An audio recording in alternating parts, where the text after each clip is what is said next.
부활의 영광 주제로 여러분과 말씀을 나누겠습니다. 메멘토 모리.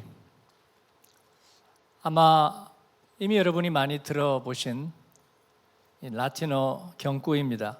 죽음을 기억하라는 라틴어인데 고대 로마에서 전쟁에서 로마는 정복 전쟁을 많이 했죠. 로마의 평화는 결국 정복 전쟁의 힘에 의해서 유지되곤 했습니다. 승진한 장군이 아피아 가도를 따라 개선해 올 때 노예가 따라오면서 메멘토 모리를 외치게 했다. 즉 당신도 전투에서 죽을 수 있다는 것을 잊지 말아라. 저는 좀 가혹한 이야기가 아닐까 생각합니다.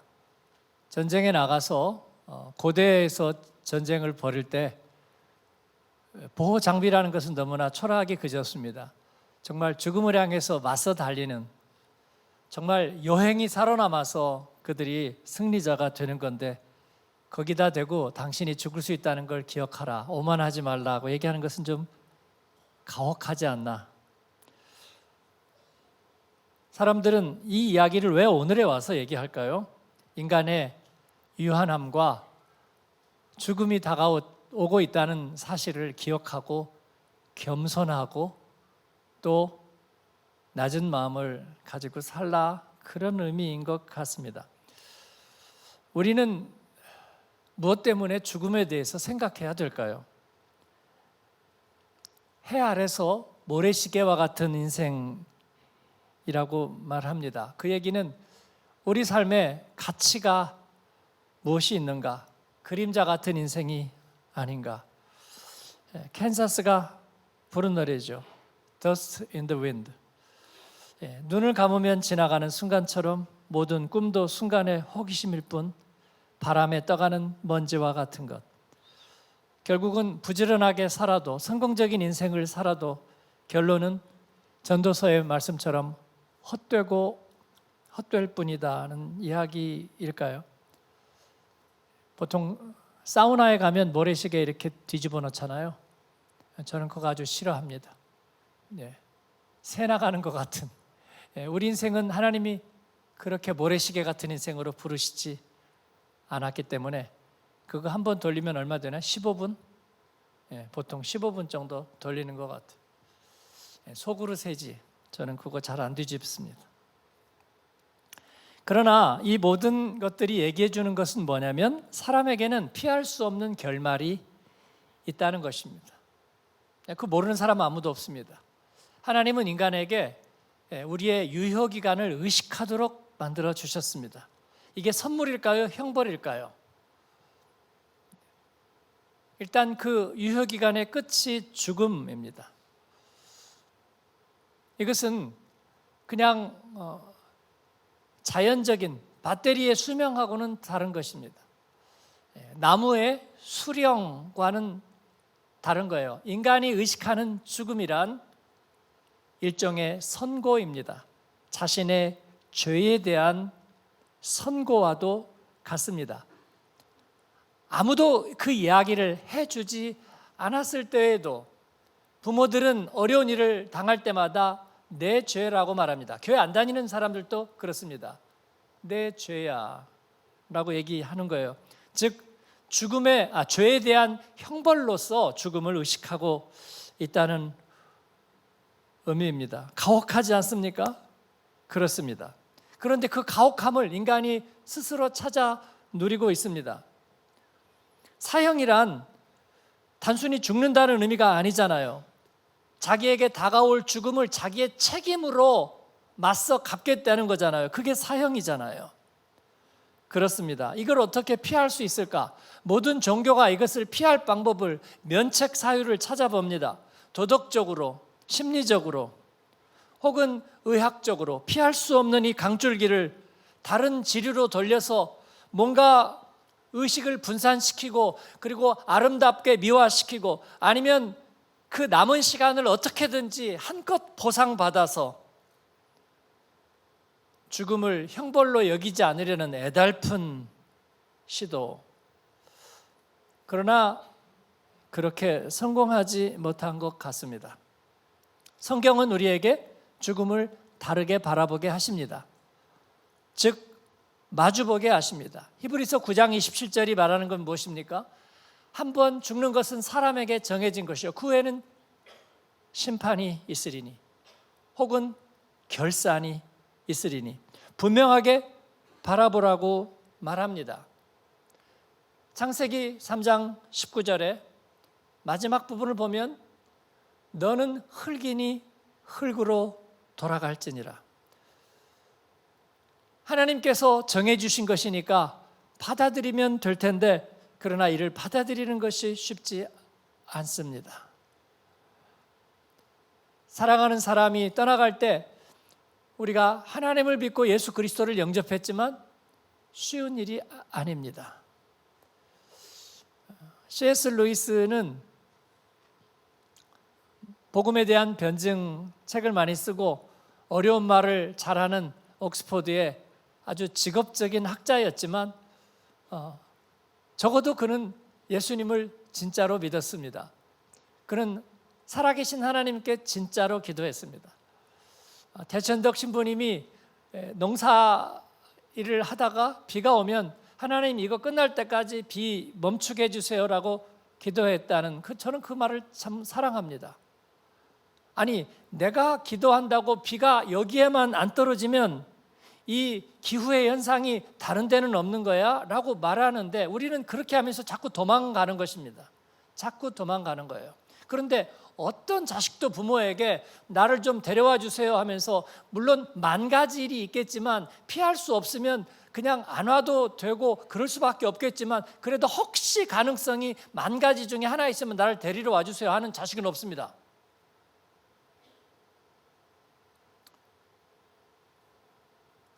어제 행사가 이제 끝나는 날이고 정리하고 또 주일 예배를 준비하고 예배 리허설이 오후로 다 밀리고 저녁까지 그러니까 바쁘잖아요. 제가 우리 부목사님들 오전 근무만 하자 한 지가 벌써 근데 그 말이 무색하게 요즘은 다시 밤 12시가 돼가고 있죠. 거기다가 어제는 또 사역이 밀리니까 저녁 식사할 틈이 없었어요. 나중에 늦게 햄버거 사다가 먹었지만 보니까 유 목사님 가정에 도진이가 이제 교회 왔다가 이렇게 했는데 보니까 7시 반이 됐는데 엄마 아빠 다 교회 있으니까 밥을 못 먹었잖아요. 기운이 없이 이렇게 있더라고요. 그래서 도진이 밥 먹었니? 그랬더니 저는 아무것도 안 먹었어요. 그래서 제가 도진이 빨리 밥 먹이라고 그래서 이제 이보영 목사님이 데리고 나갔는데 우리가 그럴 수밖에 없는 제가 말씀드리려고 하는 것은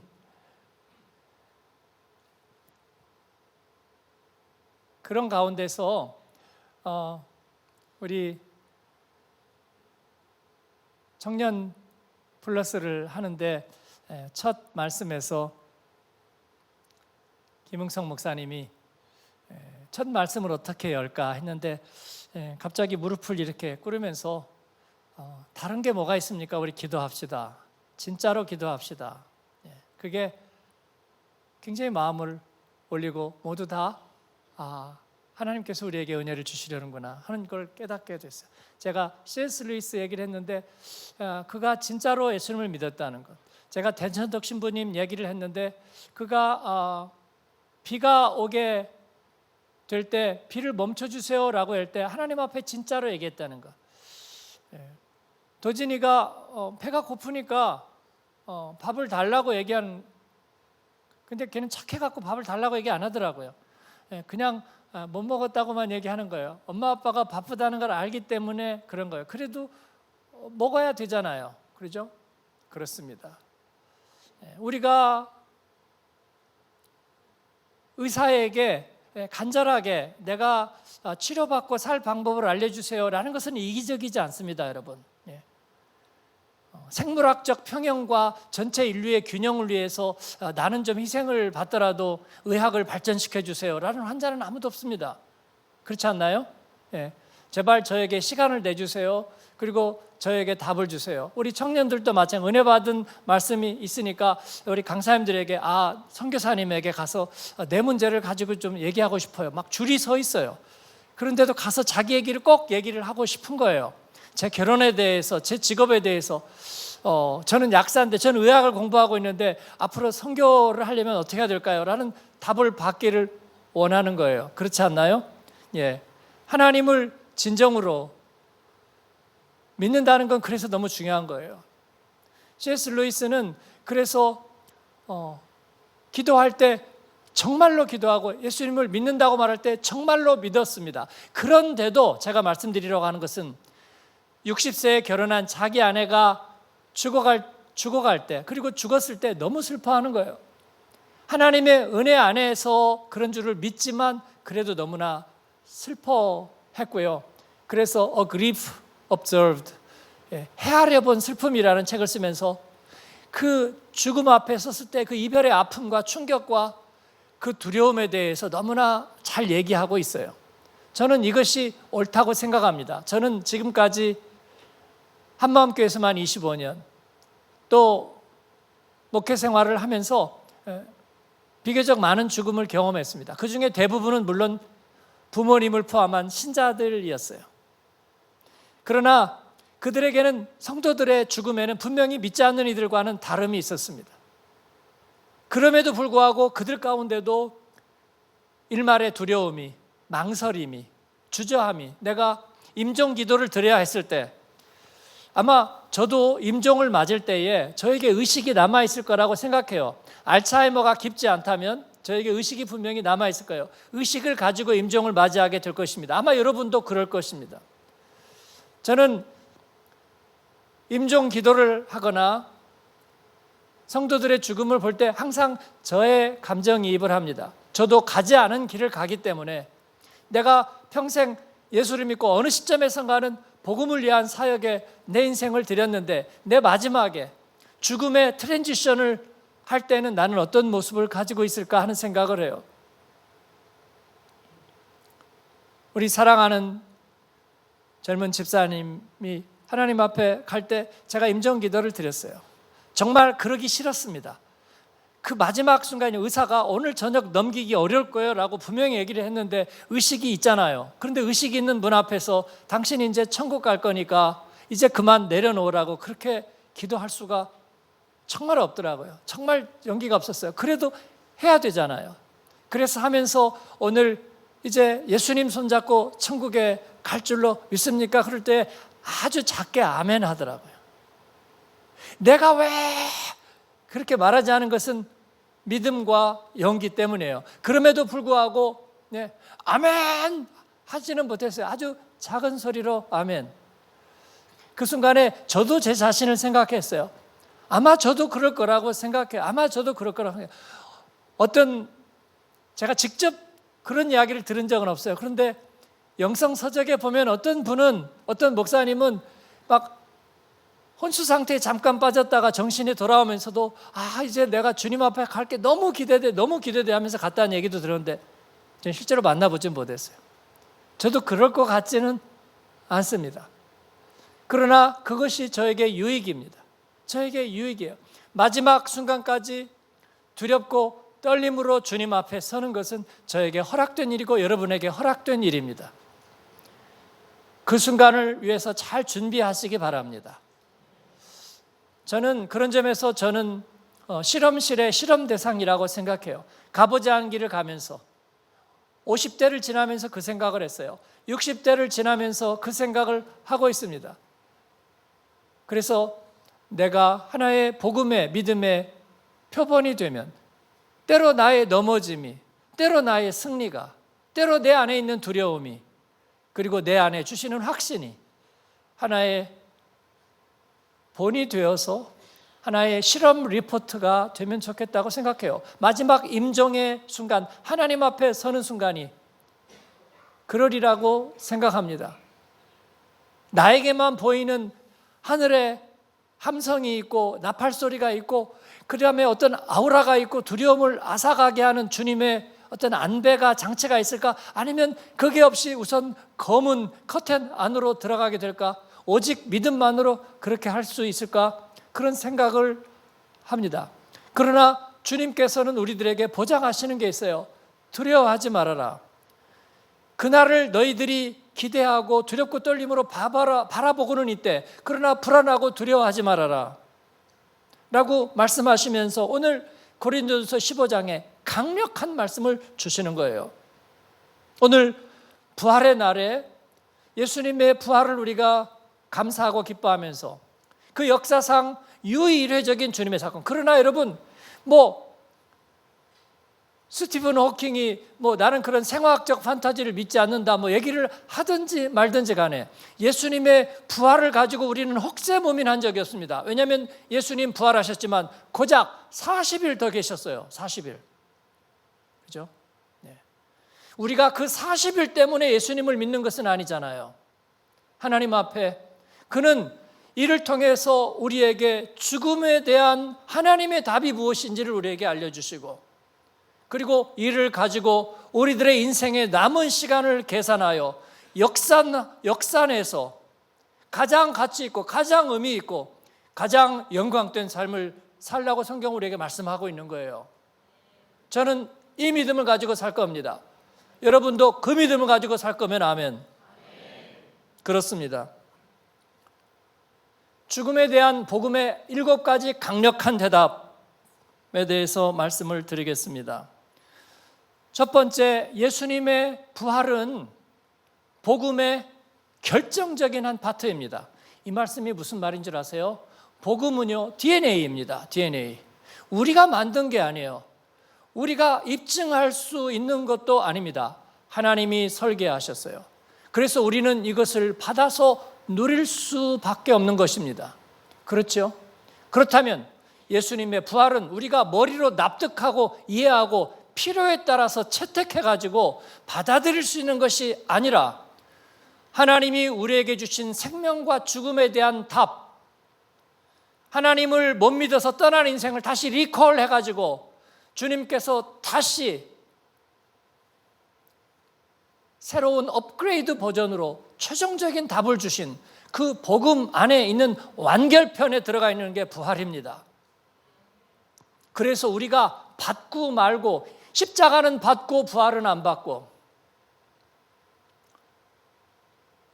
독일의 진보적인 신학과 그리고 휴머니즘이 받아들인 건 뭐예요? 기독교에서 예수님의 어록은 받고 십자가와 부활은 안 받고, 오케이, 조금 더 봐줄게. 십자가는 받고 부활은 안 받고. 십자가는 거룩한 희생이고 부활은 희망사항이고. 여러분, 그렇게 할 수가 없는 거예요.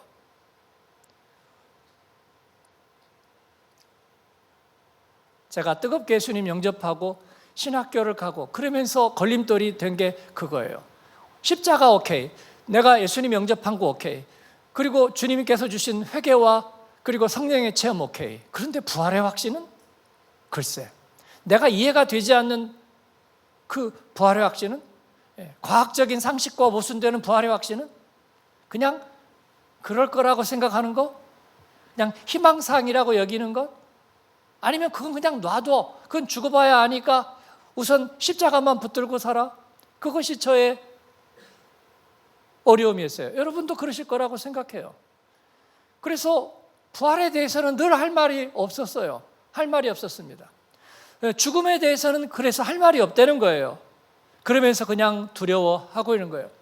복음을 다시 만나고 깨달았어요. 부활은 복음의 한 편이라는 거예요. 그 설계도의 한 부분이에요. 내가 선택하고 거부할 수 있는 게 아니에요. 예수님을 영접하면 그 DNA가 우리 안에 들어오면 십자가와 부활이 같이 들어오는 거예요. 예수님의 새 생명과 그리고 그 이후에 부활체를 주셔서 우리에게 하나님 앞에 서게 하는 것까지가 같이 들어있는 거예요. 여러분이 이해하거나 말거나, 심지어 여러분이 받아들이거나 말거나, 십자가와 부활은 주님의 선물인 줄로 믿습니다. 아멘. 그러면 여러분이 좀 쉬워지실 거라고 저는 생각해요. 여기에서 벗어나지 못할 거려. 그렇습니다. 복음의 필연적인 부분이다. 부활이 없는 복음은 끓지 않은 물이에요. 그렇습니다. 되지 않은 밥과 같아요. 그래서 우리의 구원은 이루어지지 않은 거예요. 그러니까 제가 여러분에게 한번 묻겠습니다. 여러분은 예수 그리스도의 부활을 믿습니까? 그냥 덮어놓고 아멘 하시면 돼요. 다른 방법이 없어요. 조금 생각해 보고요. 거기에 관한 신앙서적 좀 찾아보고요. 아니요, 그러면 이미 늦어버린 거예요. 늦어버린 것입니다. 그러면 우리는 죽음의 권세 아래 있게 되는 거예요. 여러분, 고린도전서 15장은 우리들에게 말합니다. 부활이 없다면 7가지가 없다고요. 7가지가. 뭐가 없어요? 예수 그리스도의 부활이 없어요. 부활이 없다면요, 저와 여러분의 믿음이 가짜예요. 우리가 믿는 모든 것은 주님의 죽으심과 다시 사심에 근거하고 있어요. 그런데 부활이 없다면 우리 믿음이 통째로 가짜입니다. 세 번째로, 부활이 없다면 부활에 대한 모든 증인이 12사도 500여 형제, 그리고 바울과 그리고 수많은 복음에 빛나는 선교자들, 스펄전도, 마틴 로이드 존스도, 그리고 손양원 목사도, 주기철 목사도 전부 다 가짜입니다. 부활이 없다면 모든 인간은 여전히 죄 가운데 있습니다. 죄의 문제는 해결되지 않았습니다. 부활이 없다면 그리스도인으로 살다가 죽은 사람, 여러분의 아버지 어머니, 저의 아버지 어머니, 그리고 믿을 리는 예수님밖에 없다고 여기고 늘 술에 취해 살던 남편 대신에 예수님을 신랑으로 모시고 살았던 우리의 할머니, 증조할머니, 고조할머니, 처음 믿은 그들은 다 잃어버린 영혼이에요. 부활이 없다면 오늘 그리스도의 이름으로, 복음의 이름으로 고통받으면서도 끝까지 믿음을 지키는 그들의 삶은 가장 처절하고 불쌍한 사람이 될 거예요. 그들은 위로받지 못할 것이고 그들의 자녀들은 버림받은 자녀들이 될 거예요, 여러분. 그러나 뒤집으면 예수님이 부활하셨습니다. 할렐루야. 부활이 있다면 이 모든 것들이 다 진짜가 되는 거예요. 예수님은 부활하셨고 저와 여러분의 믿음은 진짜이고, 그리고 부활의 모든 증인들은 유효하고요. 우리 모든 인간은 죄에서 해결함을 받을 수 있습니다. 그리스도인으로 살다가 양화진 묘지에 묻혀있는 그 벽 안에 선교사들, 주님을 위하여 인생을 드렸던 그 복음의 사람들은 헛되이 죽지 않았습니다. 오늘날에도 복음의 이름으로 고통받는 모든 이들은 하나님께서 천국이 너희 것임이라, 너희가 위로함을 받을 것이라 말씀하시는 거예요, 여러분.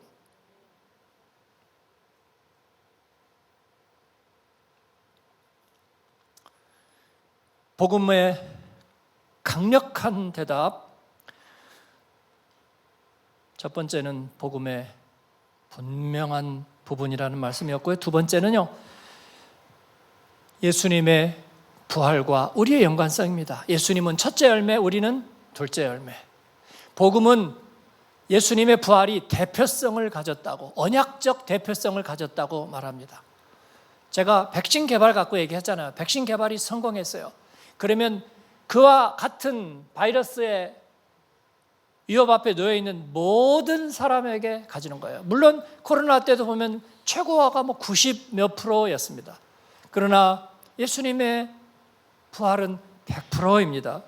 한 번 그리고 영원히 죽음에서 부활하셔서 잠자는 자들의 첫 열매가 되셨습니다. 할렐루야. 어떻게? 백신은 맞으면 장땡이에요. 예수님은 영접하면 장땡이에요. 죽음을 이기신 그의 DNA를 우리가 같이 공유하게 될 거예요. 더 이상 죽음은 죄에 대한 언도, 사형 언도, 판결문이 되지 않을 거예요. 그리고 우리는 부활의 몸을 얻게 될 것입니다. 부활의 몸을 얻게 될 거예요. 주님의 부활에 합당한 몸을 주님께서는 받으셨습니다. 이번에 이혜진 목사님이 탁월한 통찰력으로, 본인의 말인지 인용인지는 확인을 안 해주셨습니다만은, 예수님이 부활하실 때 채찍에 맞고 나비 달린 채찍에 몸이 패이고 그 다음에 여기도 패이고 온 몸이 다 망가졌는데 부활하신 몸이 그 모습이 흉측한 모습으로 나타나셨겠느냐? 말끔한 모습으로 나타나셨겠느냐? 말끔한 모습으로 나타나셨을 거다. 근데도 창자국, 못자국은 그대로 있었다. 그 얘기는 뒤집어 말하면 창자국, 못자국이 있었지만 다른 부분은 온전한 모습으로 나타나셨다. 그러죠? 막 찢긴 이상한 좀비 같은 모습으로 나타나지 않으셨잖아요. 창자국, 못자국을 남겨주신 것은 아마도 도마와 같이 의심하는 이들에게 믿음을 주시기 위해서라는 말씀이 굉장히 마음에 와 닿았습니다. 그렇습니다. 영화를 봐도요, 주인공은요, 총을 맞아도 그 다음 장면에 보면 뭔가 깨끗한 거예요. 예? 뭔가 깨끗해. 뭔가 핏자국 조금 있지만 뭔가 깨끗해. 그렇잖아요. 우리 주님께서 그렇게 하실 것입니다. 저희 어머니 소천하시고 한 달 동안에 어머니가 꿈에서 자주 보였는데 어릴 때 환하게 한복 입고 제일 예쁘던 모습이 저에게는 보였습니다. 그거 제 희망사항인가요? 자기만 하면 꿈만 꾸면 악몽을 꾸는 내가 희망사항으로 선택할 수 있나요? 그러지 않잖아요. 어머니의 가장 환한 모습, 손을 벌리고 우리 아가 어서 와, 그런 모습, 제일 고운 한복 입었을 때 모습, 그렇습니다. 우리 주님께서는 우리를 부활체로 맞이하실 것입니다. 세 번째, 복음이 증언하는 죽음에 대한 강력한 대답. 세 번째는 우리가 입을 부활의 몸이 어떤 모습이냐는 거예요. 오늘 고린도전서 15장은 강력한 메타포를 4가지를 제시하고 있는데, 첫 번째는 썩을 것에서 썩지 아니할 것으로. 여러분, 하나님의 은혜가 썩는 것을 보셨습니까? 우리의 상황이 나빠지고 우리의 마음이 상하고 어떤 일이 있어도 하나님의 은혜는 썩지 않아요. 썩지 않을 것입니다. 할렐루야. 우리는 믿음이 있어서 예수님을 영접했습니까? 아니요. 하나님이 믿음 구워주셨습니다. 네가 믿어야 네 눈이 열릴 텐데 너에게 믿음이 없구나. 주여 나의 믿음 없음을 도와주소서. 그랬더니 믿음은 영광을 보리라면서 애따 믿음, 하나님께서 믿음을 선물로 주신 거예요. 안 그러면 여기 있는 남자 성도들, 여러분 돌짝밭들이 어떻게 예수님 믿어요? 학교 다니면서 사춘기 질문을 극복하지 못하고 신이 있다면 이런 얘기하던 사람들이 어떻게 눈이 열려요? 하나님이 그래서 믿음의 선물을 여러분에게 주시는 거잖아요. 성령을 받으라. 믿음의 눈을 열어라. 그래서 자연과학자가 눈이 열려서 나의 주 나의 하나님 고백하는 것 아니겠어요? 법의학자가 밤낮 사고로 죽은 시체 해부하고 있는 사람은 그럼 예수님 못 믿겠네요. 그런 그에게 주님께서 믿음의 눈을 주시니까, 성령을 받으라 하시니까 믿음의 눈이 열리는 거잖아요. 할렐루야. 그렇습니다. 부활의 몸은 썩을 것에서 썩지 아니할 거므로. 두 번째는 욕된 것에서 영광스러운 것으로. 그렇습니다. 인생을 살면서 얼마나 많은 욕됨이 우리를 부끄러워하는지 모르겠습니다. 그게 여러분 죄의 권세이고 죽음의 권세인 것을 아십니까? 저는 유난히 부끄러움도 많은 사람이고 후회도 많고요, 수치도 많아요. 자존감이 낮은 것은 그렇게 나타나는 거죠. 우리가 내성적이라고 말하는 것, 이 모든 것들은요 수치가 많다는 거고요, 그런 것을 감추지 못하고 어디가 숨을 데가 없다는 것을 말해요. 그래서 혼자 있어도 부끄러운 거예요. 그렇습니다. 하나님께서는 이 욕된 것을 영광스러운 것으로 바꿔주시는 줄로 믿습니다. 그래서 은혜 받으면 영광스러운 거예요. 어제 우리 청아와 청풀을 섬겼던 우리 사역자 또 찬양팀에서 너무 영광됩니다. 우리가 이 일을 섬긴다는 게 너무 영광됩니다. 힘들어 죽겠어요. 또 해야 돼요? 이렇게 얘기하지 않고 영광되다고 말하는 것은 무엇일까요? 보통 때 같으면 세상에서는 여러분이 회사에서 일하는데 직원이 와서 전시회 같은 거 하고 와서 너무 영광됩니다. 그렇게 말하는 거 들으셨어요? 너무 영광돼요. 아무도 그렇게 말하지 않아요. 아무도 그렇게 말하지 않습니다. 회사에서 연수원을 아무리 좋게 지원해도 연수원에 들어가는 날부터 사람들은 가는 날 세고 있대요. 그러면서 어떤 분이 그러더라고요. 그 회사 연수원 너무 멋지게 지었다며요. 그랬더니 목사님, 그래도요 빨리 집에 가고 싶어 합니다. 연수원 좋아하면 뭐 하겠어요? 빨리 집에 가고 싶어 한다는 거예요. 그렇습니다. 욕됨의 세상에서 우리 주님 부활하심으로 우리에게 영광을 알게 하셨습니다. 할렐루야. 그 다음에는 약함에서 강함으로입니다. 우리가 가진 모든 것은 연약합니다. 그러나 주님은 그 연약함 가운데서 성령의 능력, 이번에 저기 앉아 계신 우리 이종화 목사님이 성령의 능력에 대해서 사도행전에 얘기하면서 성령의 다이너마이트, 저도 디나미스가 그런 힘이 있다는 거 알고 있었지만 굉장히 강력하게 청소년들에게 다이너마이트를, 우리가 비전을 가진다는 건 성령이 너희들 안에 다이너마이트를 빵 터뜨리는 거야. 깜짝 놀라. 확실하게 슈퍼 딜리버리. 그렇습니다. 약함에서 강함으로, 능력으로 하나님께서는 예수 그리스도를 일으키셨습니다. 그래서 모든 잠자는 자들의 첫 열매가 되기에 충분한 강력함을, 그렇습니다. 약한 가운데 살았던 우리가 약하지만 그러나 온전한 확신으로 성령의 강력한 꿈을 이뤄가는 하나님의 사람이 되는 줄을 믿습니다. 네 번째, 우리가 어떤 몸을 입게 되는가? 자연적인 운명에서 영적인 축복으로 우리가 받고 가는 거예요.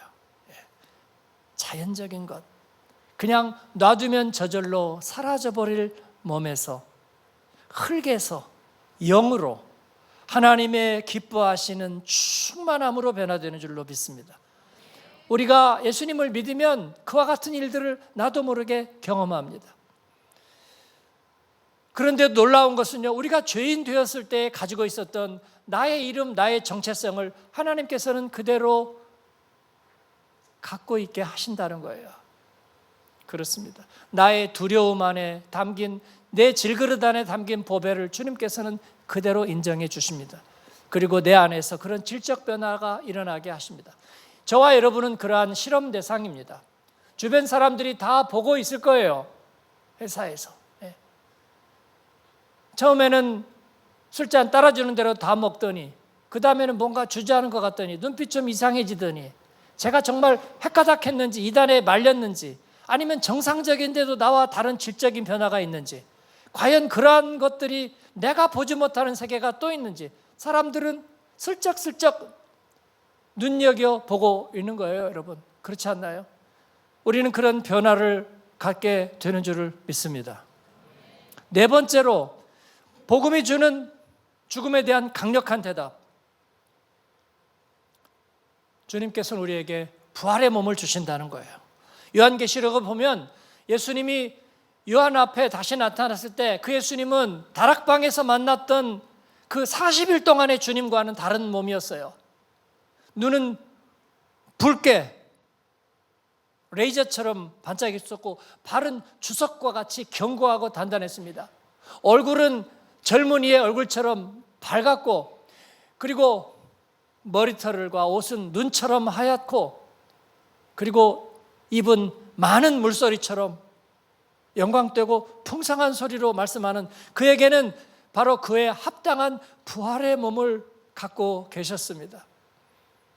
저와 여러분에게 주님은 부활의 몸을 주실 것입니다. 다섯 번째, 부활의 때입니다. 부활의 때는, 우리에게 주시는 부활의 때는 하나님의 나팔 소리가 울릴 때. 하나님은 예수님의 부활을 분명하게 정해 주셨습니다. 이 성전을 허물라 사흘 만에 일으키리라. 그렇습니다. 우리에게도 하나님의 나팔 소리가 울릴 때, 즉 주 안에서의 수고와 주의 일을 다 마치고 났을 때 하나님은 우리에게 그 결산을 주시리라 말씀합니다. 그러니까 여러분, 우리 할머니들은 그렇게, 권사님이지만 했는데 자다가 조용히 눈 감고 있는데 하나님이 부르셨으면 좋겠어. 여러분, 그런 얘기는 하지 않으시기 바랍니다. 주님 앞에 주의 일을 다 마치고 달려갈 길을 다 달리고 주님 앞에 서겠습니다. 모든 것 다 비워내고 주님 앞에 서겠습니다. 천국의 검색대 앞에 서겠습니다. 그렇게 되기를 원합니다. 기도하는 저와 여러분 되기를 바랍니다.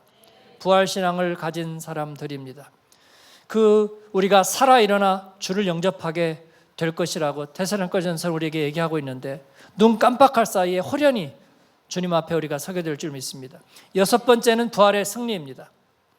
썩을 것이 썩지 아니함을 입고 죽을 것이 죽지 아니함을 입을 것입니다. 죽음은 승리에게 삼킨 바 된 것입니다. 이것이 예수님이 하신 부활의 시퀀스예요. 예수님 사망 권세 이기고 부활의 첫 열매가 되시고 우리로 하여금 두 번째 열매가 되게 하시고 그 사이에 주님은 뭐 하시는가? 뱀의 머리를 밟으시고 모든 능력과 권세와 그리고 모든 정사를 이기시고 그리고 굴복시키시고 마지막에는 사망을 굴복시키시는, 그래서 우리가 주님 앞에 설 수 있도록 주님은 지금도 일하고 계시다는 거예요, 여러분. 복음 안에는 주님이 죽음을 이기고 승리하신다는 승리의 소식이 담겨 있습니다. 우리가 다 승리할 필요 없습니다. 주님 모시고 살면서 선포하면 그만입니다, 여러분. 할렐루야. 이것은 연장 갔다가 또 연장 갔다가 승부차기로 찜찜하게 포스트 맞고 어떻게 간신히 이기는 그런 승리가 아니고 압도적인 승리입니다. 우리 청년 플러스에서 전날 이재성 선수가 와서 간증했어요. 근데 간증할 때 보니까 축구 선수가 얼마나 자기 컨디션을 유지하기 위해서 애쓰는지 우리가 알 수 있었습니다.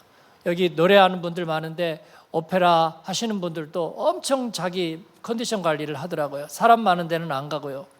사람 많은 데 가면 뭐 성대가 같이 떨린대요. 가만히 있어도. 성대를 보호하려면 사람 많은 데 안 가고 그것을 뭐 시체놀이라고 얘기하는 걸 들었어요. 방 안에서 가만히 뒹굴뒹굴 하면서 이렇게 그런 거죠. 컨디션 조절을. 근데 축구 선수도 그렇다는 걸 알았어요. 이번 토요일 날, 그러니까 어제 분데스리가 시합이 있잖아요. 그런데 본인이 은혜를 받으니까 이번 주 마인츠 중앙교회 다니는데 사순절 고난주간 특세가 있는데 또 우리 목요일 날 와서 간증해야 되잖아요. 그 간증이 엄청 부담이 돼가지고 뭐 잠도 안 오고 자다가도 깨고, 그래서 특세를 해야 되겠다 하고 이제 특세를 하는 거예요. 그러니까 특세를 하려면 새벽에 일찍 일어나고 오전에 훈련해야 되고 컨디션에 문제가 많은 사람이 걱정하는 거예요.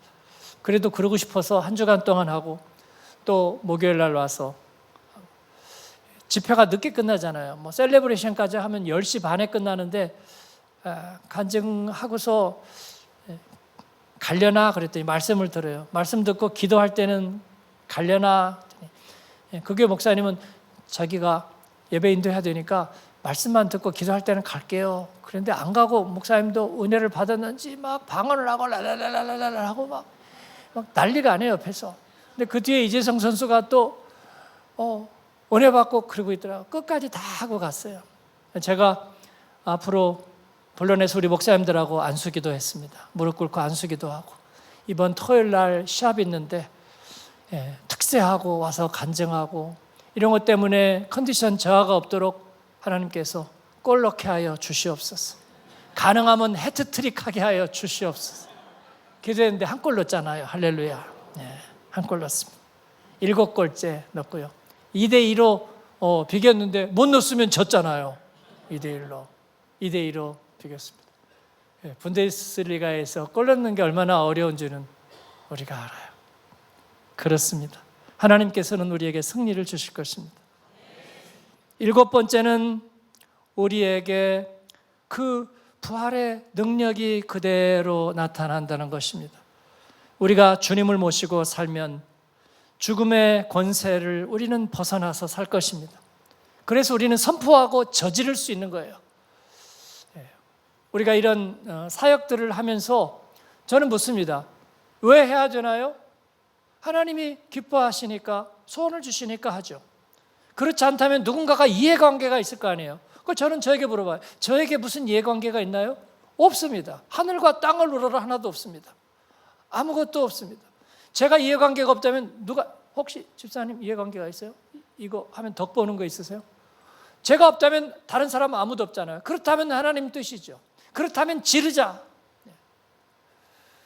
우리가 새 가슴이고 자신감도 없고 늘 연약함과 욕됨과 그리고 썩어짐 속에서 자신 없이 살아왔지만 이제 부활 DNA가 우리 안에 있고 하나님의 승리가 우리 안에 보장된 것이라면 지르자. 우리 옆에 분에게 인사합시다. 지릅시다.